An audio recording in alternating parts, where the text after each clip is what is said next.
Good evening दोस्तों। आज हम ज्योग्राफी के एक टॉपिक है भारत की नदियाँ, इसके बारे में हम आज चर्चा करेंगे और आप सभी को कुछ महत्वपूर्ण बिंदु बताएंगे। ठीक है, चलते हैं। जैसे आज हम लोग पढ़ेंगे भारत की नदियाँ के बारे में, या अफवाह तंत्र भी इसको बोलते हैं। सबसे पहले हम देखेंगे कि भारत की जो नदियाँ हैं उनको कितने भागों में बांटा गया है। एक हिमालयन नदियाँ हैं, एक प्रायद्वीपीय नदियाँ हैं। ठीक है, अब हम देखेंगे हिमालयन नदियाँ के अंतर्गत कौन कौन सी नदी आती है। ठीक है, हम हिमालयन नदी के अंतर्गत कौन कौन सी आती है? सिंधु, ब्रह्मपुत्र और गंगा। ठीक है, ये तीन प्रमुख नदियां हैं। इसके बाद हम प्रायद्वीपीय नदियां की बात करें तो इसमें आता है गोदावरी, नर्मदा और ताप्ती। ठीक है, इसके अलावा देखें तो सोन, महानदी, कृष्णा, कावेरी, ये सभी प्रमुख नदियां हैं। ठीक है, अब हम बारी बारी से सभी नदियों के बारे में चर्चा करेंगे। जैसे कि हम मैप पे देख पा रहे हैं, ये भारत का मैप है और हम इसमें देखेंगे कि सिंधु नदी कहाँ से निकलती है? तो यहाँ तिब्बत में एक मानसरोवर झील है। तिब्बत में एक मानसरोवर झील है, यहाँ से एक नदी निकलती है जिसका नाम है सिंधु। ठीक है, और ये नदी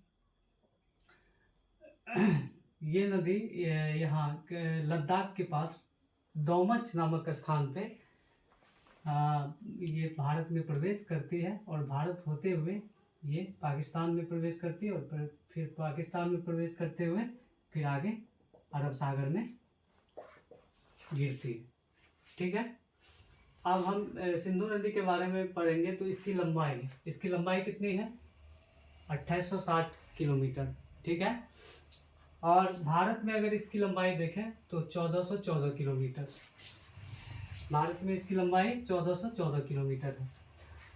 और हम लोग हिस्ट्री का एक टॉपिक है सिंधु घाटी सभ्यता, उसके बारे में अगर बात करें तो यही नदी, सिंधु नदी के किनारे ये सभ्यता विकसित हुई थी। ठीक है, अब हम चलते हैं इसकी प्रमुख सहायक नदियाँ। एक है झेलम, चिनाब, रावी, व्यास और सतलज, ये क्रम से है। ठीक है, यहाँ सिंधु हो गया, यहाँ झेलम, यहाँ चिनाब, यहाँ रावी, यहाँ व्यास, यहाँ सतलज। ठीक है, अब हम सिंधु नदी के बारे में कुछ पॉइंट को देखेंगे और कुछ महत्वपूर्ण बिंदु के बारे में हम चर्चा करेंगे। जैसे कि सिंधु नदी तिब्बत में मानसरोवर झील से निकलती है तथा लद्दाख में दोमच नामक स्थान पर भारत में प्रवेश करती है। ठीक है, और फिर भारत होते हुए वे पाकिस्तान में प्रवेश करती है और पाकिस्तान के बाद वो अरब सागर में जाके गिर जाती है। ठीक है, अब इसकी लंबाई की बात करें तो ये 2828 किलोमीटर है। ठीक है, 2860 किलोमीटर है। भारत में इसकी लंबाई की बात करें तो भारत में इसकी लंबाई 1114 किलोमीटर है। ठीक है, अब सिंधु नदी की सहायक नदी के बारे में बात करेंगे। सिंधु नदी की सहायक नदी कौन कौन है? झेलम है, चिनाब है, रावी है, व्यास है, इसके बाद ये सतलज है। ठीक है, समझ में आगे चलते हैं। झेलम, चिनाब, रावी, व्यास और सतलज। अब ये सभी का प्राचीन नाम भी है।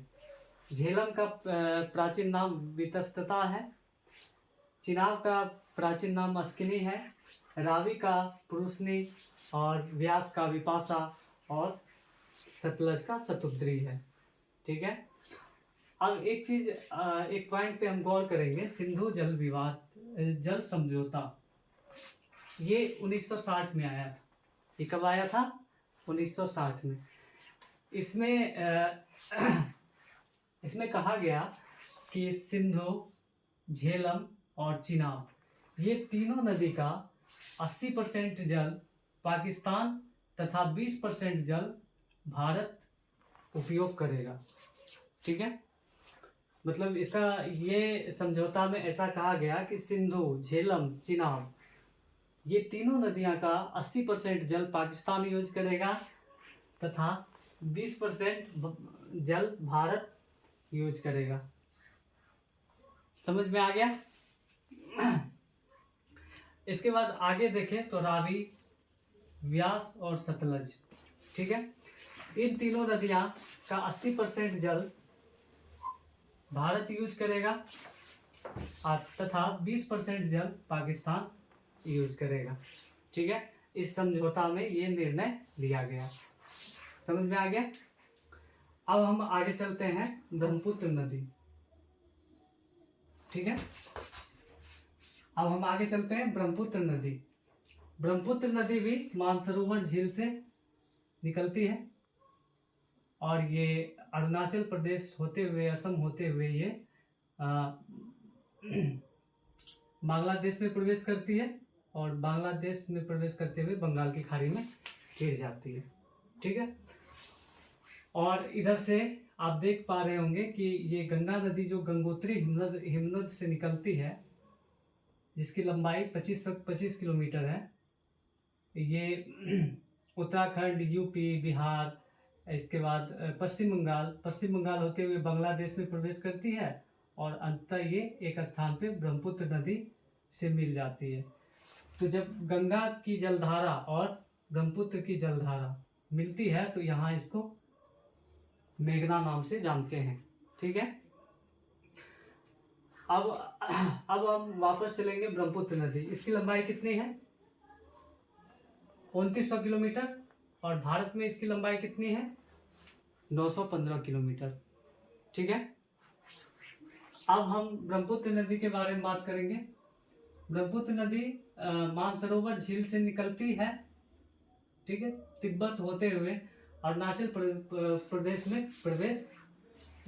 में भारत में प्रवेश करती है तथा अरुणाचल प्रदेश, असम, बांग्लादेश होते हुए बंगाल की खाड़ी में गिर जाती है। समझ में आ गया? आगे ब्रह्मपुत्र नदी को तिब्बत में सांगपो नाम से जाना जाता है।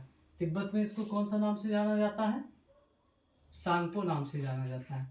ब्रह्मपुत्र नदी को तिब्बत में सांगपो नाम से जाना जाता है।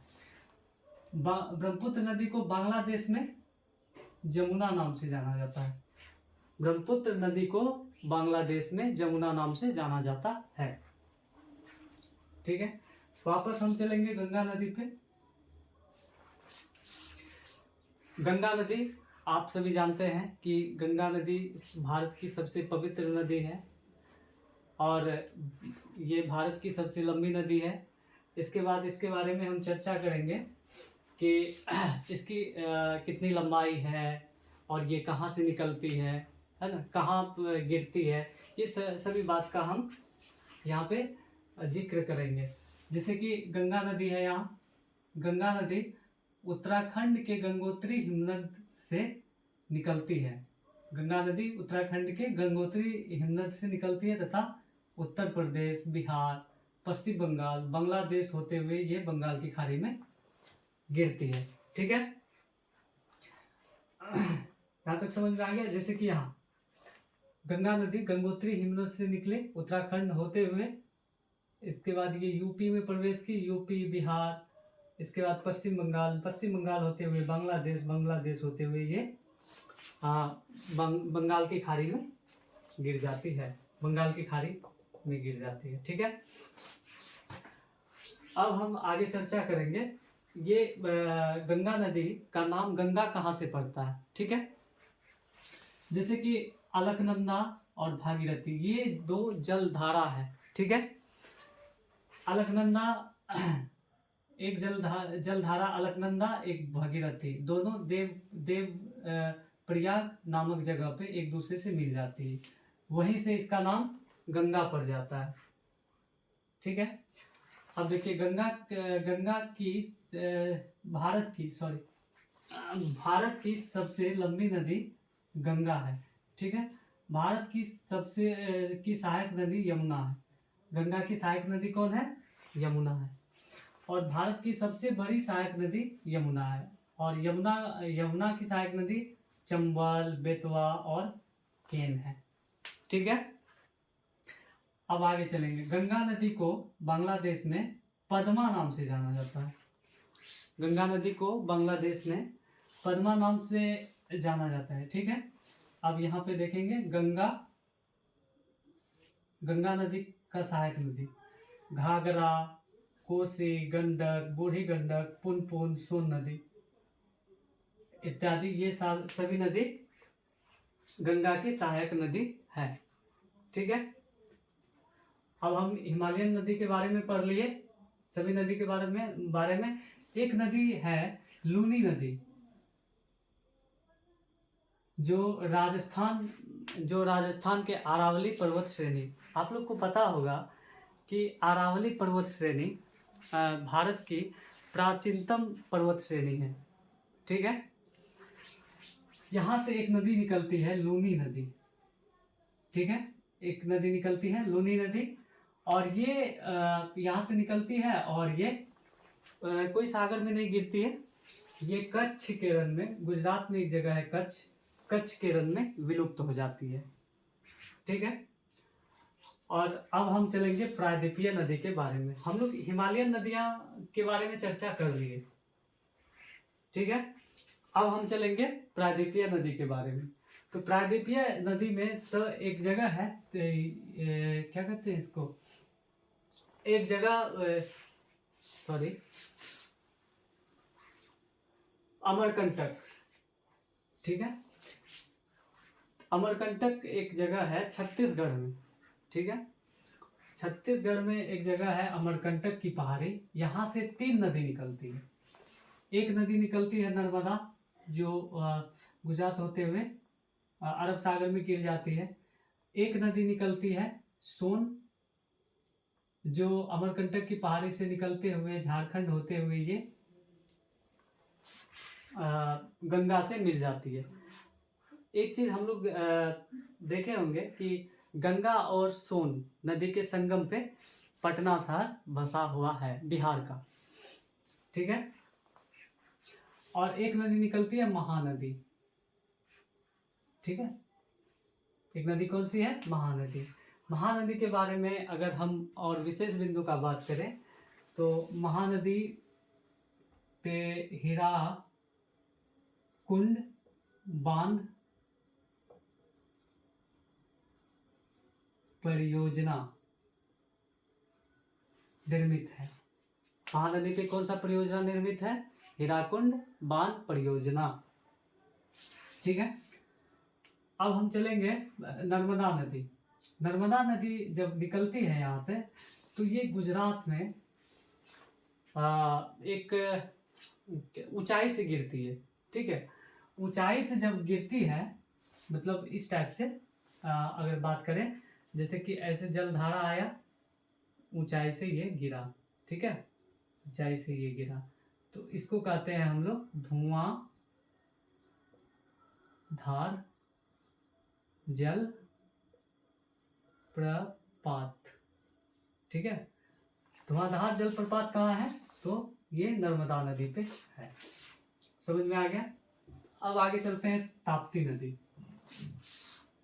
ताप्ती नदी भी ये पश्चिमी अरब सागर में ही गिरती है। अगर बात करें पश्चिम में कौन कौन नदी गिरती है, तो ये नर्मदा और ताप्ती, ये दोनों अरब सागर में गिरती है, ठीक है। अब आगे चलते हैं। अब प्रायद्वीपीय नदी गोदावरी के बारे में बात करें तो गोदावरी नदी महाराष्ट्र के नासिक जिले में त्र्यंबकेश्वर पहाड़ी से निकलती है और ये बंगाल की खाड़ी में गिर जाती है, ठीक है। और गोदावरी नदी को दक्षिण गंगा के नाम से जाना जाता है, या वृद्ध गंगा भी इसको कहते हैं। समझ में आया? और गोदावरी के बाद कर्नाटक जिले में महाबलेश्वर से एक नदी निकलती है जिसका नाम है कृष्णा, जो बंगाल की खाड़ी में गिर जाती है। एक और नदी है प्रायद्वीपीय नदियाँ, जिसका नाम है कावेरी। ठीक है, कावेरी नदी भी कर्नाटक से निकलती है और ये बांग्लादेश में जाके गिर जाती है। ठीक है, और हम कृष्णा नदी के बारे में बात करें तो कृष्णा नदी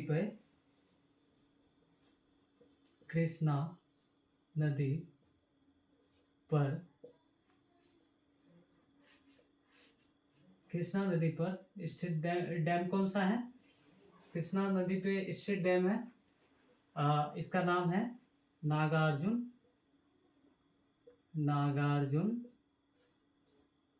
सागर परियोजना। ठीक है, ये कृष्णा नदी पे स्थित है।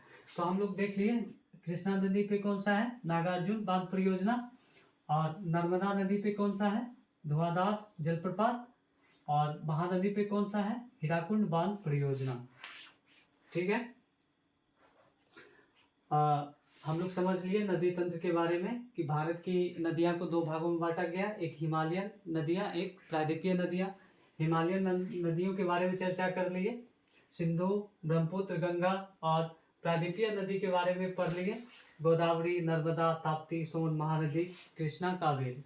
ठीक है, सिंधु नदी के बारे में पढ़ लिए कि ये तिब्बत में मानसरोवर झील से निकलती है तथा लद्दाख में दोमच नामक स्थान पर भारत में प्रवेश करती है। ठीक है, सिंधु नदी की लंबाई 2860 किलोमीटर, कुछ बुक्स हैं उसमें कुछ अलग दिया हुआ है। भारत में इसकी लंबाई 1114 किलोमीटर है। ठीक है, सिंधु नदी की सहायक नदी झेलम, चिनाब, रावी, व्यास और सतलज है। समझ में आ गया। और झेलम का प्राचीन नाम वितस्ता है, चिनाब का अस्किनी, और रावी का पुरुषनी, व्यास का विपाशा, और सतलज का शतुद्री। ये इनका प्राचीन नाम है। ठीक है, और सिंधु नदी जल समझौता के बारे में हम लोग देख लिए कि इसका जो है ये समझौता 1960 में हुआ था, और सिंधु, झेलम, चिनाब का 80% जल पाकिस्तान यूज करेगा, 20% जल भारत यूज करेगा। इसके बाद आगे चलते हैं, रावी, व्यास और सतलज, इसका 80% जल भारत यूज करेगा और 20% जल पाकिस्तान यूज करेगा। समझ में आ गया। और आगे चले ब्रह्मपुत्र नदी, तो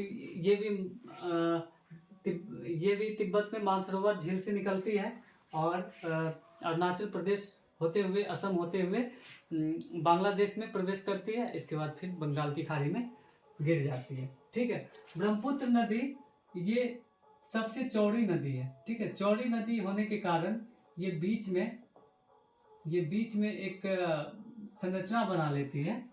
ठीक है, जिसको हम द्वीप कहते हैं। ठीक है, आप लोग एक द्वीप का नाम सुने होंगे, माजुली द्वीप, जो कि असम में है। माजुली द्वीप कहाँ है?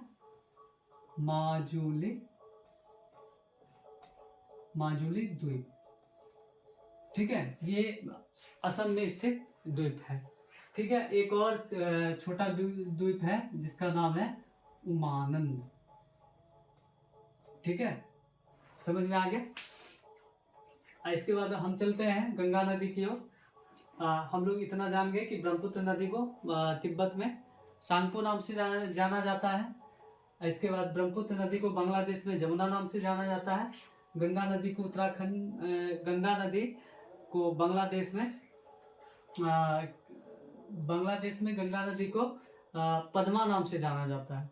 ठीक है, इसमें जब बांग्लादेश में इसे गंगा नदी को बांग्लादेश में पद्मा नाम से जाना जाता है। ठीक है, और ब्रह्मपुत्र नदी को बांग्लादेश में जमुना नाम से जाना जाता है। जमुना नाम से जाना जाता है। ठीक है, और जब बांग्लादेश में गंगा नदी को पद्मा नाम से जाना जाता है। ठीक है। और ब्रह्मपुत्र नदी को बांग्लादेश में जमुना नाम से जाना जाता है, ठीक है। और जब ये गंगा और ब्रह्मपुत्र की धारा जब मिलती है तो इसको मेघना नाम से जाना जाता है।